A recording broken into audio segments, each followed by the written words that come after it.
세상이 감당하지 못할 믿음 위에 굳게 서라. 내가 부를 때에는 나 여호와가 응답하겠고 내가 부르짖을 때에는 내가 여기 있다 하리라. 오늘 이 시간 여러분의 그 부르짖음, 여러분의 그 은혜의 갈망함에 하나님께서 이사야 58장 어제 우리가 말씀을 나눈 대로 말씀대로 우리에게 응답하시는 역사가 넉넉한 하나님의 은혜가 우리에게 있을 줄로 믿습니다. 무엇보다도 이른 아침 정말 우리 엘림성가대 이제 여러분 조금 가을 이후로 겨울이 되면 새벽에 일어나서 성전에 나와서 매주일 하나님 앞에 찬양을 준비하는 그런 찬양대죠.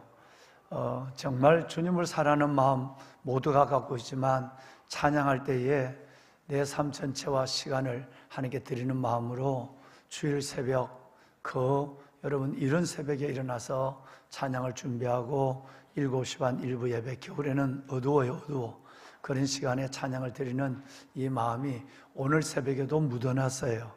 오늘 새벽에도 정말 이 대원들이 보면 보통 찬양하는 분들이 새벽에는 멀리 계신 분들이 잘 못 오거든요. 근데 엘림은 다 왔어요. 아주 이분들은 새벽에 특화된 분들입니다.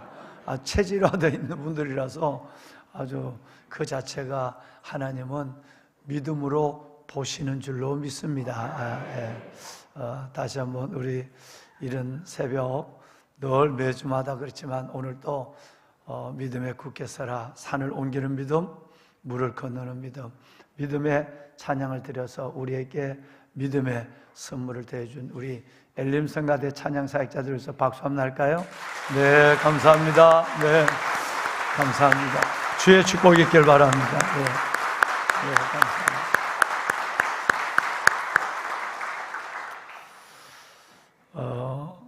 여러분, 우리의 믿음에 기본적 전제가 있다면 하나님께 나아갈 때 하나님이 반드시 살아계신 것과 또 하나는 뭐죠?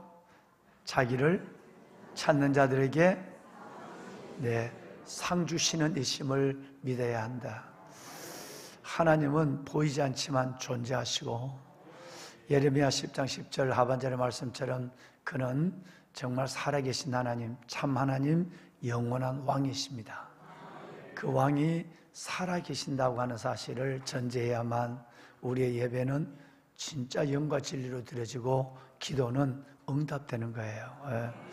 그 믿음으로 오늘 하나님 앞에 기도하시고 예배의 자리에 내 영혼을 드리는 줄로 믿습니다. 여러분, 처음에는 어떤 일을 만나면 내가 할 수 있는 일인가, 내가 할 수 없는 일인가를 처음에는 생각을 해요. 내가 할 수 있는 일 같으면 그건 기도하는 일은 2번이 됩니다. 내가 하는 행위가 1번이 되죠. 그리고 나중에 보면 내가 할 수 없는 일이라는 것을 인식될 때 그때는 우리가 하나님 앞에 어떤 모습으로든지 어떤 자리에서든지 기도하게 되는 것입니다. 그래서 할 수 있는 일과 할 수 없는 일이 벌써 내 안에서 머리로 정리가 되고 또 그 안에서 할 수 없는 일로 가고 있을 때 그때서야 기도가 내 안에서 이렇게 움직여지기 시작을 하는 거예요. 이것은 곧 우리의 많은 삶에 에너지를 보게 하고 또 무엇보다도 하나님에 대한 절대적 신뢰에 대한 마음을 허틀어 놓고 깨우침을 갖는 경우가 굉장히 많습니다. 실은 우리가 작은 일이라도 우리가 할 수 있는 일이 없고요. 또 할 수 있다고 생각하는 조차도 그것도 하나님이 주셔야 할 수 있는 일입니다. 이 일이 인식이 되고 다윗처럼 작은 일 같지도 하나님께 나간다 할 때는 벌써 하나님을 향한 믿음이 확실히 서 있는 겁니다. 그런데 어떨 때는 작은 일도 하나님께 갖고 나갔다가 어떨 때는 보면 이제는 이만하면 기도 안 해도 기도 안에도 기본적 경건의 영성으로 그냥 알아서 하나님이 해주시겠다는 생각 때문에 또 잘 믿음에 서 있다가 오늘 엘리미 찬양했습니다마는 굳게 있어 믿음에서 내려와서 그 다음부터는 또 내가 할 일과 하나님의 할 일을 내가 할 수 있는 일과 하나님만이 할 수 있는 일을 구분해서 또 건방을 떨기 시작합니다. 그래서 우리는 인생의 삶에서 매우 많은 것을 많이 경험해야만 나중에는 크든 적든 그리고 하나님 앞에 지금이든 미래적인 일이든 하나님 앞에 들고 나가는 습관이 되는 것이죠. 여러분, 히스기야 왕이 우리에게 그 믿음을 보여주고 있어요. 이 사실들은 너무너무 중요해서 열왕기하, 오늘 읽으신 이 내용 전후도 18장부터도 시작이 되는데 20장까지 열왕기하, 역대하 32장을 중심으로 역대하 전후, 그리고 이사야 37장 중심으로 전후. 얼마나 이 믿음이 얼마나 우리에게 큰 교훈을 주느냐 하면, 히스기야가 실패한 일, 그리고 이건 내가 할 수 있다고 생각해서 실패한 것이 아니라 처음부터 이건 아예 하나님 앞에 맡기지 아니하고 처음부터 자기 방법을 하다가 완전히 꼬꾸라진 일, 민족적으로 위기를 당한 일, 그래서 나중에는 기도한 일, 또 기도하고 승리했다가 또다시 교만을 떨다가 또 무너진 일. 여러분, 이 일은 짧은 인생을 살아가는 우리 속에 얼마나 많은 기복을 가지고 하나님 편에서 내 편에서 하다가 우리 스스로가 실족하는가를 보여주는 아주 중요한 교훈이 돼서 성경에는 심지어 역사서가 아닌 이사야서까지라도 이 내용을 기록하고 있다는 것을 보면 우리에게 주는 교훈이 여러분 크지 아니하다 할 수 없어요. 매우 여러분 중요한 교훈이 그 안에 있다는 거예요. 히스기야는 여러분 정말 25살에 왕이 된 유다 13번째 왕이에요. 29년 동안 나라를 통치해요. 그런데 그 사이에서 남조 유다에 불과 3명 꽂을 만한 훌륭한 왕으로 기억되기도 해요.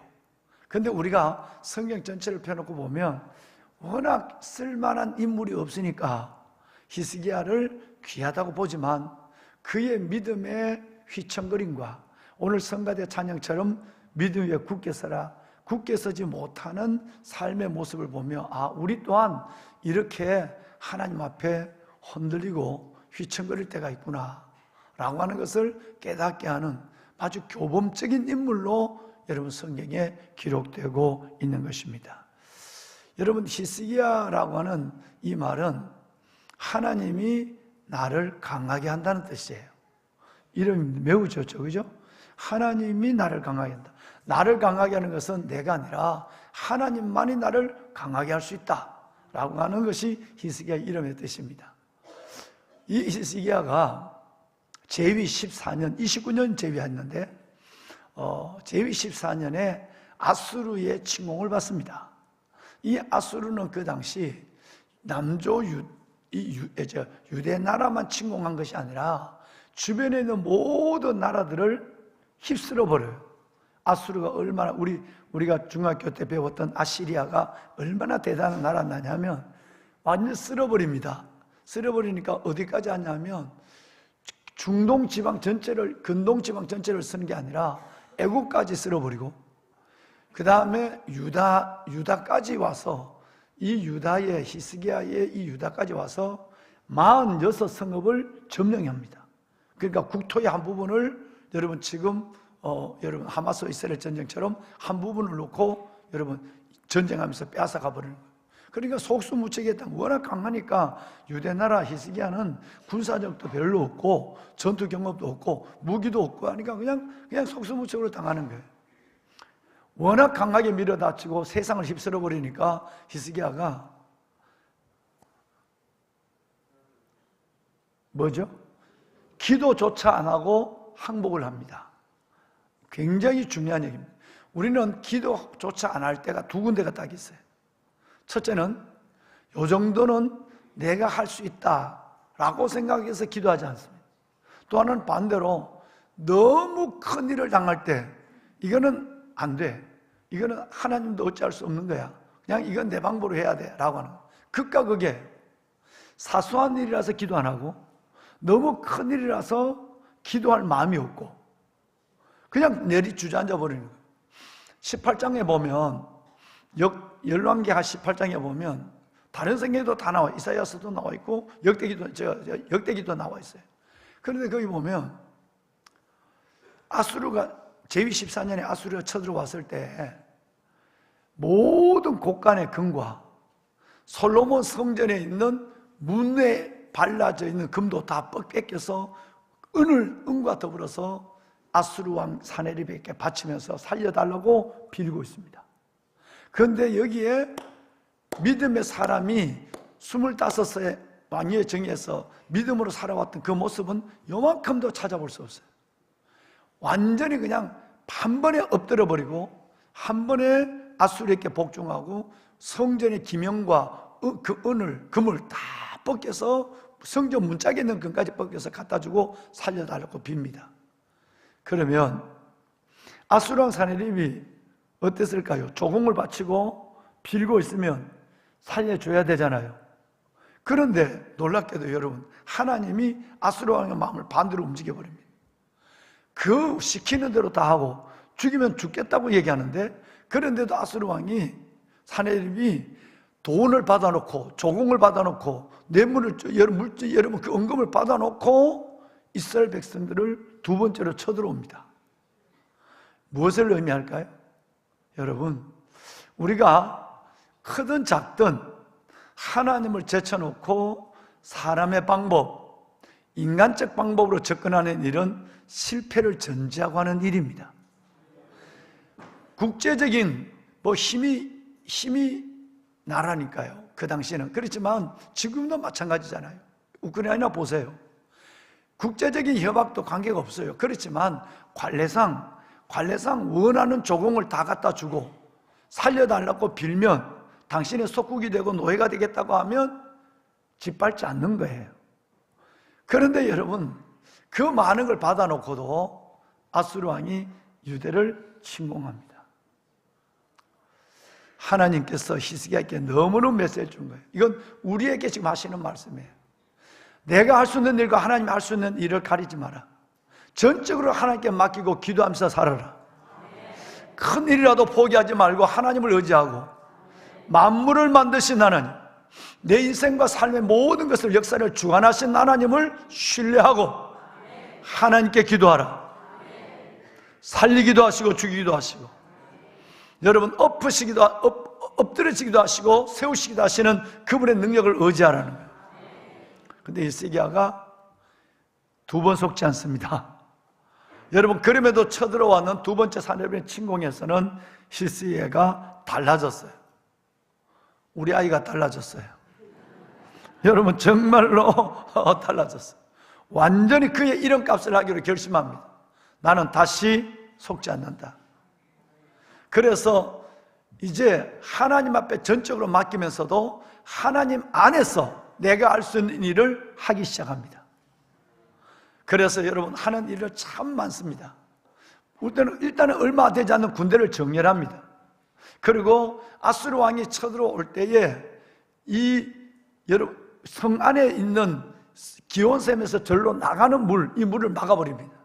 그래야 물이 없어야 포위를 하더라도 하니까, 물이 없으면 죽으니까. 뿐만 아니라 그 전부터 여러분, BC 701년부터 어마어마한 일을 하게 돼요.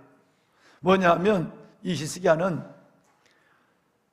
기온샘에 있는, 이따 보시겠습니다만은, 기온샘에 있는 물을 다윗성 안으로 끌어들여서 533m나 되는 그 긴 반 킬로예요. 여러분 1kg라면 반이나 되는 그 기온샘의 물을 실로암까지 끌어들입니다. 이것이 여러분 불가사의한 일이었어요. 전체가 바위예요. 바위를 사람 키보다 높게 2m 넘게 이걸 파고, 폭은 80cm고 여러분, 직선으로 파는 것이 아니라 왜 S자로 파요? 직선으로 파면 그래도 뭘 할 수 있어요? S자로 판다는 것은 거기에 왕의 묘실이 있기 때문에 왕의 묘실을 피해서 팠다는 것이 정설이에요. 그래서 파서 여러분 S자로 파서 양쪽에서 파서 만나게 해요. 지금의 공법으로도 거의 쉽지 않습니다. 근데 이것이 80cm예요. 지금 여러분 우리 요 앞에 있는 가운데 통로 요거보다 더 좁아요. 요 좁은 수로를 만들어 가지고 기온샘의 물을 성내로 끌어들여서 성이 포위가 당하더라도 우리는 기도하며 저항하리라. 이 마음을 갖고 그 유명한 히스기야 터널, 히스기야 수로를 만들게 돼요. 자, 잠깐 한번 볼까요? 이제 정말 히스기야가 달라졌습니다. 예, 이름대로 사는 겁니다. 두 번은 당하지 않습니다. 자, 저기 보시면 저 성 밖에 있는 기온샘에서 이렇게 꾸불꾸불하게 해서 왕의 무덤들을 피해서 물가를 해서 이 성 안 구석에 있는 실로암, 기온샘은 솔로몬이 하나님 앞에 왕으로 기름 부음 받았던 셈이에요. 실로암은 예수님 때에 바디메가 눈을 뜬 곳이에요. 그러니까 이 셈까지 예수님 목숨 이후로 700년 후에 이루어진 거예요. 예수님이 눈뜨게 한 실로암은. 그러니까 이렇게 S자로 꾸불꾸불하게 파서 왔어요. 한번 사진을 한번 볼까요? 여러분, 이것이 바로 완전히 돌만 파서 가는 거예요. 이 돌만 파서 지금도 물이 무릎에까지 물이 지금도 흐르고 있어요. 그 여러분 지금도 2700년 동안 물이 흐르고 있단 말이에요. 이 안에. 자, 그럼 우리 목사님들이 같은 거 한번 볼까요? 우리 성지순례 팀들이.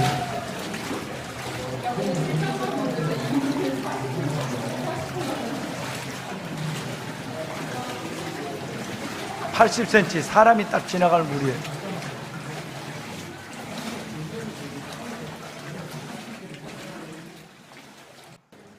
네, 됐습니다. 여기가 바로 실로암입니다. 여기는 실로암이 이제 끝이에요. 물이 이제 여기로 오는 거예요. 그래서 아수르가 사내립이 포위를 한다 할지라도 이제 우리는 하나님 앞에 양식은 있으면 물만 있으면 되니까, 양식을 저장하면 되니까, 그래서 절대 이 다윗성은 빼앗기지 않으리라 라고 하는 것으로 만들었어요. 아까 여러분 저 방송 역대하 32장 20절 한번 볼까요? 32장 30절 한번 읽어봅시다. 이 히스기야가 또 기온의 윗샘물을 막아 그 아래로부터 다윗성 서쪽으로 곱게 끌어들였으니 히스기야가 그의 모든 일을 형통하였다. 우리는 이 성경이, 여러분 이 성경이 벌써 기록되어 있는데도 이 성경이 어떻게 물이 어디로 들어갔는지 이걸 찾지를 못했어요. 그런데 1887년 영국의 사람이 이 성경을 보고 반드시 히스기야가 판 터널이 있을 거야 라고 했는데 이걸 찾은 거예요. 여러분 이걸 찾자마자 보니까 터키 무슬림들이 이 공사를 한 설계도와 비석이 있어요. 비석 하나가 어디서부터 어디까지 했다는 설계도를 그려놓은 그 비석에 있는 그 설계도, 그 비석을 뜯어갖고 이것도 예수 믿는 사람이 팔아먹었어. 그 마지막에 딱 나오는, 여러분 이 비석을 예수 믿는 사람이 무슬림에게 팔아먹은 거예요. 그것이 그래서 지금 터키의 국립박물관에 그 히스기야 동굴의 설계도와 비석이 원본이 거기 있는 거예요. 여러분 이렇게 참 유다들이 너무너무 많아. 자, 그런데 문제는 이것이 불가능하다는, 불가사의한 문제예요. 그래서 이스라엘 안에 일어난 기적은 다윗성을 쌓는 그 돌, 여러분 이 돌이 아니라 이스라엘 나라에서 가장 큰 기적은 바로 히스기야 터널이라고 얘기해요. 왜 그럴까요? 533m인데 기온에서 이까지의 낙차가 얼마인지 아세요? 물이 흘러 들어와야 되니까. 여러분 여기서 이 고는, 수레 여고는 0.06%예요 0.06%로 물이 흘러 들어오게 하는데, 물이 너무 많이 파도 물이, 여러분 엉뚱한 데 물이 가서 뺄 수가 없어요. 지하로 들어가 버려요. 너무 높게 놔도 물이 못 나와요. 그러니까 이 533m의 물이 80m를 갖고 둘이 만난다는 것도 기적이에요. 여러분, 이 만난다는 거 기적이에요. 그 만나는 지점까지라도 비석에 적어놨어. 여기서 만났다고. 또 하나는 0.06%라는 것은 이쪽과 이쪽의 높이가 32cm예요. 어떻게 여러분 지하에서 랜턴도 없는데, 전기도 없는데 굴착을 하는데 여기서 여기까지가 33cm는 요만해요. 요만해 낙차를 받는, 그러니까 물이 흘러가는 거예요. 더 흘러도 땅속으로 들어가 버리고 더 높아도 땅으로 올라와서 물이 공사가 실패한 거예요.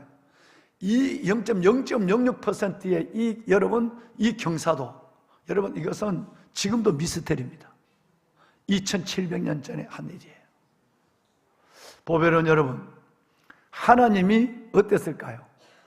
하려고 하면 적은 지금 우리를 치러 오고 있고 우리는 일을 해야 하고, 그런데 여러분 시간이 급하니까 양쪽에서 공사를 하고 있는데 하나님이 놀라운 지혜와 능력을 땅속에서 행해 주신 거예요.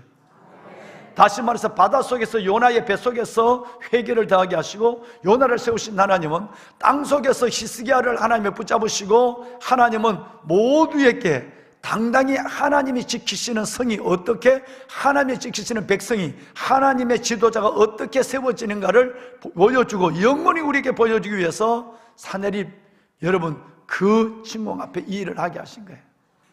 아이가 달라졌죠? 왕이 달라졌어요. 첫 번째와 달라요. 성전까지 다 뜯어가 갖다 주는 여러분 이 믿음 없는 모습에서 철저하게 회개하고 하나님 앞에 이제는 죽으면 죽으리다, 그리고 하나님 앞에 나가는 거예요. 그러면서 His part and our part, 하나님이 도우시지만 나는 내 할 일을 해야 돼. 그러면서 하나님께 기도하고 여러분 터널을 만들고 기도하고 군사를 조직해 가는 것입니다. 보배로운 여러분, 자, 그런데 여러분 이런 히스기야가 했는 일을 볼까요? 오늘 이제 나서면 1절 말씀에 보면 히스기야 왕이 그들이 쳐들어온다는 소리를 듣고 이렇게 변했어요. 왕이 옷을 찢고 하나님의 전에 들어가 앉았다, 이렇게 말합니다. 여러분, 마음을 찢고 회개하고 하나님의 전에 들어가 앉는 것, 여기서부터 하나님의 임재는 시작이 됩니다. 지금까지 이러지 않았거든요. 하나님의 전에 마음을 찢고 들어가 앉았을 때에 인생의 문제 속에 하나님의 개입이 시작된다는 거예요. 내 인생 속에 하나님의 역사하기 시작한다는 거예요.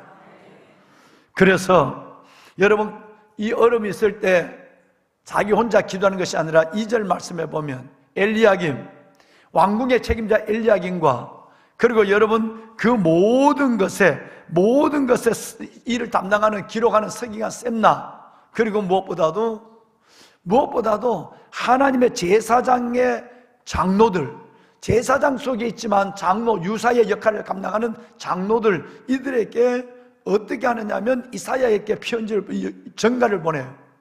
우리가 이렇게 지금 어려움을 당하고 있으니 이사야 선지자가 기도해 주라 라고 하면서 기도의 꾼을 모으고 기도의 사람들을 히스기야에게 기도의 부탁으로, 주의 종에게 기도 부탁으로 보내는 거예요. 왕이 달라졌어요. 완전히 달라졌어요. 내 방법, 내 생각으로 하는 것이 아니라 여러분 내가 기도하고 이를 위해서 기도할 수 있도록 많은 사람에게 기도 부탁을 하는 거예요. 누구처럼 다니엘이 세 친구에게 기도 부탁을 하는 것처럼 히스기야는 여러분 엘리야김과 셈나와 여러분 장로들에게 이사야에게 보내서 기도 부탁을 하는 거예요. 보면은 여러분 뭐라고 부탁을 하느냐, 이렇게 부탁을 해요.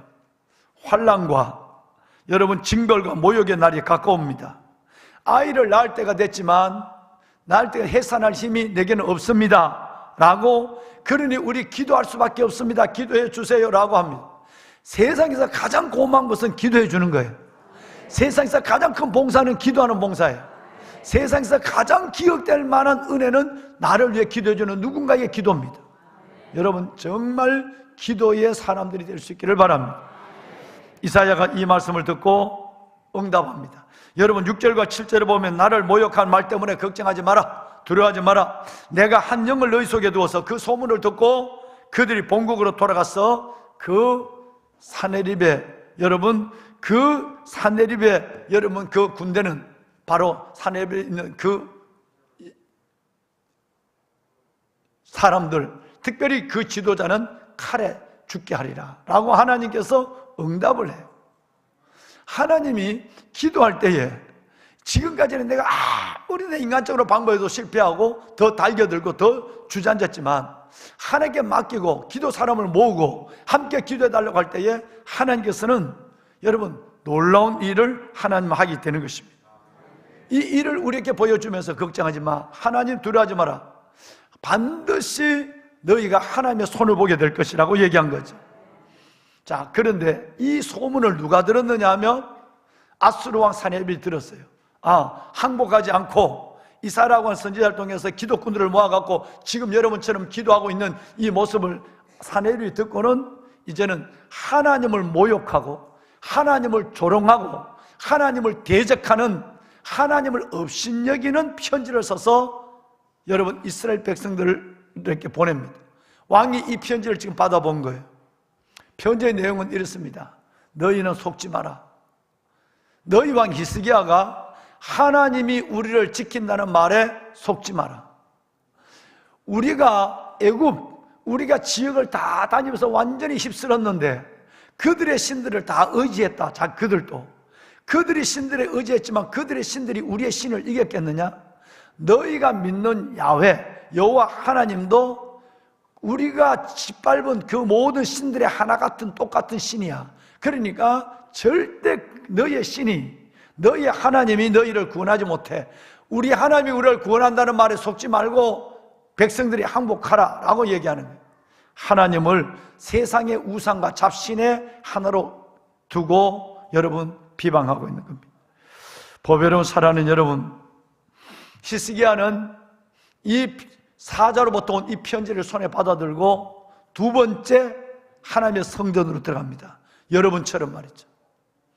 두 번째 그 편지를 받아들고 오늘 읽으신 내용에 보면 들어가서 하나님께 이렇게 기도합니다. 15절 16절 말씀에 보면 그룹 사이에 계신 이스라엘의 살아계신 하나님이요, 주님은 만국의 홀로 하나님이십니다. 주께서 천지를 만들었습니다. 주여 귀를 기울여 들으소서, 눈을 떠 보시옵소서. 사네립이 사시는 하나님을 모욕하는, 살아계신 하나님을 모욕하는 그 비방하는 말을 주님 들어주십시오. 여러분 놀라운 기도를 합니다. 여러분이 제가 16절까지를 읽었으니까 17절부터 여러분 20절까지를 여러분 다시 한번 읽어볼까요? 여러분 이 기도는 이어지는 거예요. 함께 읽읍시다. 시작. 여호와여, 아수르 여러 왕이 과연 여러 민족과 그들의 땅을 황폐하게 하고 또 그들의 신들을 불에 던져 싸우니 이는 그들의 신이 사람의 손으로 만든 것 곧 나무와 돌뿐이므로 멸하였나이다. 우리 하나님 여호와여, 원하건대 이제 우리를 그의 손에서 구원하소서. 그리하시면 천하 만국이 주 여호와가 홀로 하나님이신 줄 알리이다. 마지막 아모스의 아들 이사야가 히스기야에게 보내 이르되 이스라엘의 하나님 여호와의 말씀이 내가 아수르 왕 사나일 때문에 내게 기도하는 것을 내가 들었노라 하셨다. 아멘. 여러분 19절, 이제 우리를 그의 손에서 구원하소서. 아멘. 이제 우리를 그의 손에서 구원하소서. 이제 여러분을 여러분의 문제에서 구원하여 주옵소서. 이제 여러분을 여러분의 어려움에서 구원하여 주옵소서. 여러분 마지막 20절에 보면 나에게 기도한 것을 내가 들었노라. 할렐루야. 우리가 하나님 앞에 이 야베스의 기도, 문제를 안고 하나님의 문제를 안고 아버지 앞에 기도하는 것을 20절 말씀에 보면 내게 기도하는 것을 내가 들었노라 그랬어요. 하나님이 들으실 줄로 믿습니다. 놀라우신 하나님이십니다. 그래서 하나님께서는 이 히스기야에게 놀라운 승리를 주시고 마지막 절에 보면 19장 마지막 절에 보면 18만 5천 명의 여러분 아수르의 군대를 하나님은 엎어버리십니다. 하나님의 사자가 그를 엎어버리십니다. 기도가 방법입니다. 기도가 능력입니다. 여러분 기도가 우리가 할 수 있는 하나님의 가장 큰 비밀입니다. 오늘 기도하는 오늘 이 시간이 될 수 있기를 바랍니다. 여러분 어떻습니까? 똑같은 문제를 당할 때 끝까지 기도하지 않고 망한 왕들이 있습니다. 첫째는 아하스, 두 번째는 시드기야, 여러분 여호야김. 여러분 이런 왕은 똑같이 여러분 바벨론이나 여러분 이들이 쳐들어왔을 때 똑같은 일을 당할 때 기도하지 아니하고 여러분 망한 왕들이에요. 아하스, 시드기야, 여호야김. 여러분 똑같은 상황인데 이들은 어떤 사람은 기도해서 하나님이 절대 인간적으로도 불가능한 일을 보고 하나님의 손을 보고 영광을 돌렸고, 히스기야는, 여러분 아하스, 여호야김, 시드기야는 똑같은 침공한 상황에서 그들은 하나님 앞에 한 번도 의지하지 않고 인간적 방법을 하다가 끝내는 그와 그 나라가 망하는 모습을 우리는 봤습니다. 기도가 살립니다. 살리는 것은 영입니다. 하나님, 내가 그래서 기도하겠습니다. 내 문제를 안고 기도할 때에 내가 너의 기도를 들어노라. 우리 다 같이 눈을 감으시겠습니다. 말씀을 손에 듭시다. 여호와여, 귀를 기울여 들으소서. 여호와여, 눈을 떠 보시옵소서. 우리가 히스기야가 되어서 여러분의 문제, 여러분 야베스의 기도의 제목을 가지고 이 말씀을 손에 들고 하나님을 3번 부르짖고 기도할 것입니다. 입을 여십시오. 소리를 내야 기도가 터집니다. 기도가 터져야 영이 바뀌어집니다. 하나님 앞에 부르짖어 기도할 때 여러분의 문제를 히스기야처럼 내어놓고 눈을 떠 보시옵소서. 귀를 기울여 들으시옵소서. 주님을 3번 부르고 기도합니다. 주여, 주여, 주여. 하나님 감사합니다. 여기 여호와 살아계신 아버지 하나님, 아버지여, 아버지의 거룩한 백성들이 하나님 앞에 나와 오른쪽에서 기도하는 하나님, 이들의 기도를 들으소서. 살아계신 아버지 하나님, 하나님이여, 눈을 떠보시옵소서. 귀를 기울여 들으시옵소서. 사실은 하나님이 사실은 하나님을 모독하는 말을 들으시옵소서. 시야처럼 아버지 앞에 나와 부르짖어 기도하는 새벽에도 오시는 하나님 역사하소서. 아버지 말씀을 주옵소서. 히스기야가 기도한 하나님을 우리가 만나게, 히스기야가 하나님 만나는 아버지의 손을 하나님을 우리가 볼 수 있도록 도와주옵소서. 삶의 문제를 안고 왔습니다. 하나님의 삶의 문제를 안고 왔습니다. 하나님 도와주옵소서. 아버지 하나님의 역사에 하나님의 사망의 영혼을 만들게 하소서. 주는 영혼을 이렇게 좋은 것을 채워주옵소서.